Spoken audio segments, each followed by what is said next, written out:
What is going on, my broskiis? My name is Toadski, back again, here to bring you guys yet another One Piece Treasure Cruise video. So at news time today, the Treasure Cruise Twitter account put out a little bit of a notice about the brand new batch that's going to be coming out very shortly, which is going to be featuring Nami and Robin continuing on with this Straw Hat celebration. And while I think the celebration in theory is cool, having all of these Straw Hat characters, obviously, as I've talked about extensively in other videos, the execution that they've gone about for bringing these characters into the forefront has not been the greatest. There just hasn't been a lot of new content. It's felt kind of stale, and they're just releasing Straw Hat Legends, and they're kind of thinking, hey, here's a cool celebration. They haven't really done much about it. But after having a brief read-through of these characters are definitely feeling a lot better. This is like in line with where we were thinking things were going to go. I still don't understand why Zoro and Sanji got so shafted, because those characters, in hindsight, after seeing the other Straw Hats, they're just garbage. I don't know why Zoro and Sanji are so bad. And then the rest of the ones they've been releasing so far have progressively been more and more, I guess, useful in some cases. But just to give you a bit of a rundown in terms of everything here, it talks about a survey about the 10th anniversary stuff, and they want the feedback, which is good. They always like to have the feedback. You know, they don't always execute on feedback, but it's nice to give it anyways. And then they announced the new Robin and Nami Sugo-Fest.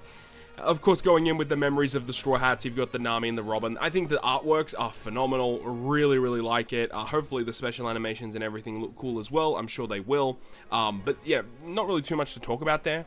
They do mention in the secondary part, though, about a brand new campaign that's going to be coming up, the Midsummer Login Bonus. So there's going to be a Login Bonus Part 1. It says you'll be gifted special rare recruits, summer outfit characters 1 every day. With the special rare recruit summer outfit characters part 1, you will receive in the login bonus, you can pull from a recruit feature only with summer characters.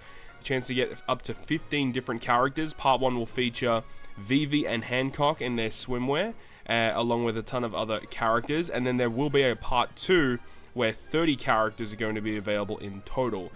So they didn't really give us much information aside from the fact that there's going to be some summer characters, which is cool because we haven't had like big summer characters really release in a long time, actually. So I think that this is honestly really, really cool. So I'm looking forward to see what they have in store for us. But let's actually talk about the new characters. So I think they would have just put out their tweet about Nami, which is going to be absolutely perfect right here. So here we go with Nami. Let's go ahead and have a look at her details in full quality here. So Nami is going to be a Dex Cerebral Striker with Final Tap. Okay, make with that what you will. Interesting. Let's go ahead and get into this. So the captain ability of Nami is going to reduce cooldown by 2 turns at the start of the quest. Love that. Dex, Cerebral, and Striker characters get 5.25 times attack, 1.3 times health, boost damage dealt to enemies with damage increase taken, delay, poison, venom, progressive poison, defense down, or paralysis by a further 1.1. So it's 5.25 multiplied by 1.1, 5.775 times captain with one of these statuses applied. Dex, side tandem slots are going to be matching. Tandem slots appear more often, reducing 10 turns of paralysis, so love to have utility captains, and a further 3 times recovery healing at the end of the turn. It's crazy seeing a captain ability like this, and you compare this to what we had with Zoro and Sanji. Night and day difference. Usable captain in every way. Definitely usable. Not the best captain in the world by any stretch, but hey, it's a usable captain, unlike some of the other ones that we've had in the past. Let's go ahead and have a brief look at, I want to have a look at the super type. So using Nami as the captain, when any 2 of the following are on the crew, so you need to have Belmir, Nojiko, Genzo, Harades, which I believe is the little old man in the sky who trained Nami during the time skip. Karina also counts, that's sick, and then any of the Straw Hats. And it gives minus 10 turns of cooldown to Nami, applies paralysis to all enemies for 3 turns, extends chain locks by 1, doubles damage dealt to enemies with damage taken increase or paralysis for 3 turns. Okay, so cooldown for her, inflict paralysis, extend chain locks, and a conditional boost against poison or increased damage taken for 3 turns. Okay, honestly, usable. Like, not terrible, not the best, but far from the worst, I would say. Let's get into the meat and potatoes here, which is the special ability. So, Nami's special, 13 turn cooldown, so 14 turns naturally, 13 with the limit break expansion, Reduces special bind by 7 turns. That's already a fantastic start. Locks slots for 1 turn. Changes all slots including block into tandem. Holy cow, that's a fantastic start to a special. Boost attack of the next final tap performed by Dex, Cerebral, or Striker by 30%. Okay, that's kind of mid. I don't like these effects that much, honestly. Allows the enemy's increased damage taken effect to be further increased up to 2 times. So this is, you know, we've seen this a lot recently with having double stacking buffs. So you can now double buff the enemy's increased damage taken. Buffing enemies' increased damage taken in and of itself is a very uncommon buff that characters get access to. So I don't know how useful this is actually going to be, but it is what it is. If the amount of HP beyond crew's max HP healed before you launch the special is 30k or more, so if you've healed over 30k, overheal, sets your chain multiplier's boundary at 3.5 to 30 for 2 turns. Sets the chain multiplier, it's just a 3.0 chain boundary for 2 turns otherwise. So at a bare minimum, you're getting a 2-turn chain boundary. And remember, with her EX Super or her Super type, you can extend that to become a 3-turn buff. And then if her special has been used in the same turn, further increases your chain lock by 0.5. Effect applies to the chain lock effect, and 0.5 to enemies' increased damage taken as well. So that's pretty cool. So you can make her become a 4.0 chain boundary. She also, you gotta remember, the 7-turn special bind, locking slots, full board of tandem, adding final tap. Your enemy's increased damage taken can be increased. You can buff that, buff the chain lock, extend it with the super type. The only real issue is that there's nothing in her kit that actually inflicts increased damage taken. So you need to use her alongside another character.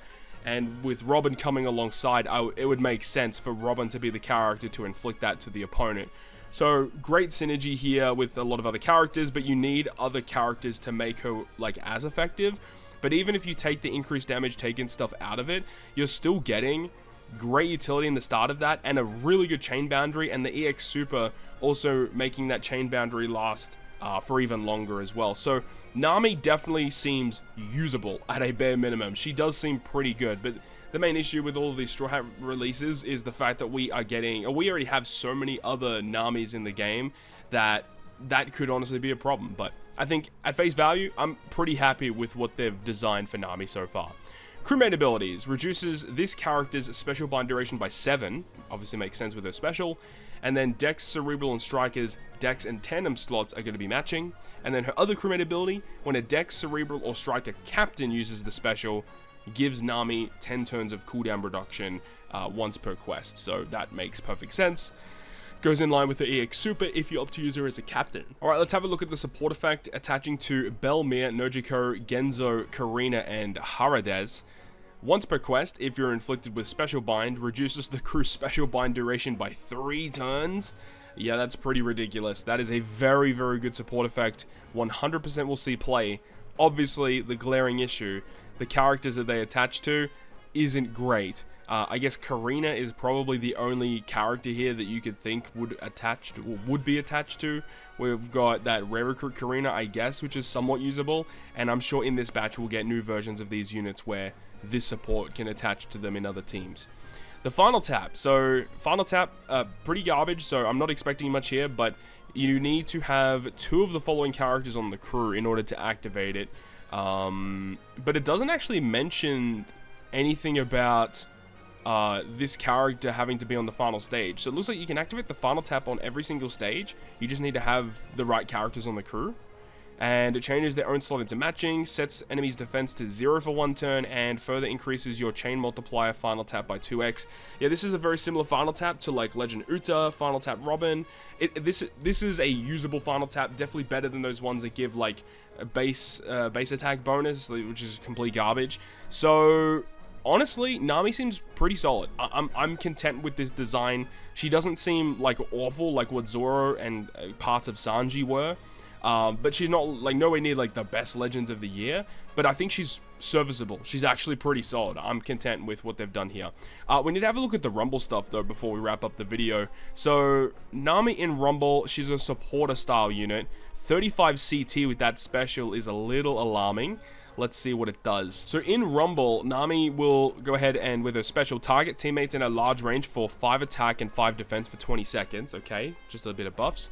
and then targets 2 striker class teammates, not including self, with low special CT for a 50% chance of haste and a 100% CT reduction. Interesting. Okay, so at a bare minimum, 2 other strikers get their cooldowns completely maxed out, but only a 50% chance for those units to be hasted as well.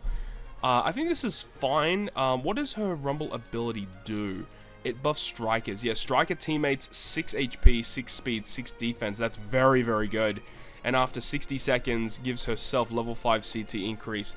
So it looks like, so the first 40 seconds of a match, she just gives the stat bonus, but then after the first 40 seconds, well, after 60 seconds, sorry, after 60 seconds have elapsed, so the final 40 seconds of a game is where she gets the special CT increase, which is, that does make sense. So you want her special to go late in games so that you have the cooldown reduction and stuff. So I guess that does kind of make sense. And then of course the grand party stuff, when the team uses 5 Rumble specials, you can use it 4 separate times. Targets 1 teammate for attack up level 10 for 20 seconds, 2 striker and cerebral teammates with low current special CT get a 100% chance of haste, special CT 100% reduction, and 2 teammates with low HP for shield level 7.